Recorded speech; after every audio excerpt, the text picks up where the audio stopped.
Good morning. I'm currently in shambles after a terrible day one of March Madness. Hopefully, I'll be back next year.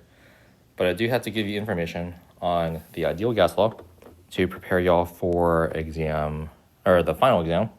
There's no Unit 8 exam, but there will be 3 or 4 questions covering Unit 8 on the final, and there 100% will be an ideal gas law equation. So here it is. So the ideal gas law, you learned it in chemistry. It's the same. So it's PV equals nRT, where P is pressure. And the units for this are really important. It really depends on what you use for R, but on your formula chart, it says right here that you're going to use R as 8.314 joules per mole Kelvin. So that means that your pressure has to be in pascals. And your volume has to be in cubic meters. And then N is moles of gas. Then R, right, on the formula chart, the 8.314 joules, I keep forgetting the unit, joules per mole Kelvin. Mole per Kelvin, I guess. And that means your temperature has to be in Kelvin.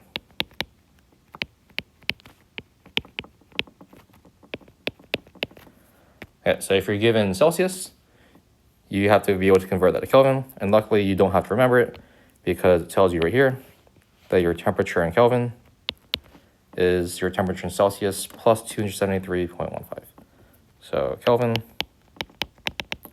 equals, I can never spell Celsius, so I'll just put C, Celsius plus 273.15. Okay, and the ideal gas law, you can rearrange it so that you solve for R. So we're going to do PV equals nRT. And then let's divide like both sides by NT. So then we get PV over NT equals R. And you want to use like this one whenever like you're changing something in your like system. So we can make it so that it's really P1V1 over N1T1 equals P1 or P2 V2 over N2T2. So this is one that's really important. So if you're changing like pressure, or if I'm changing temperature and keeping everything else constant, you can see how the other ones change. So like, for example, if, let me just get another page. I'm keeping volume and number of moles constant, and I'm changing temperature, and I want to see how pressure is affected. How does pressure change? We can use that equation. So P1 V1 over NT equals P2 V2 over N2T. So if I'm keeping volume and number of moles constant, you can like erase it from your equation. So get rid of it because it doesn't change, so we don't have to keep track of it. So it's really P1 T1 over P2 T2. And then you're going to use like this equation to solve for your new pressure, right? Because you'll be given your initial pressure, initial temperature, and you'll be getting your final temperature, and you want to see how your final pressure is affected.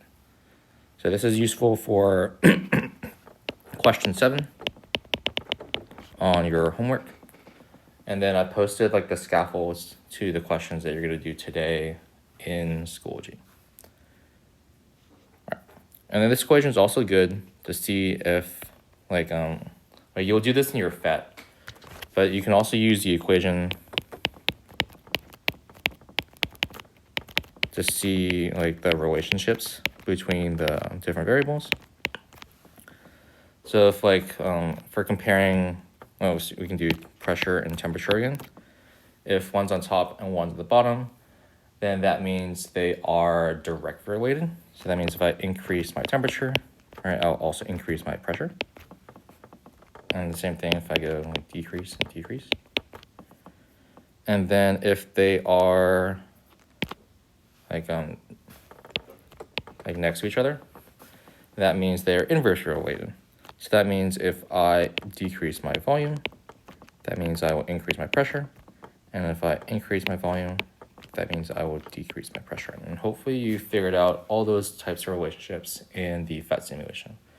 So I'm gonna go hopefully recover for day 2 of March Madness. And good luck with your brackets.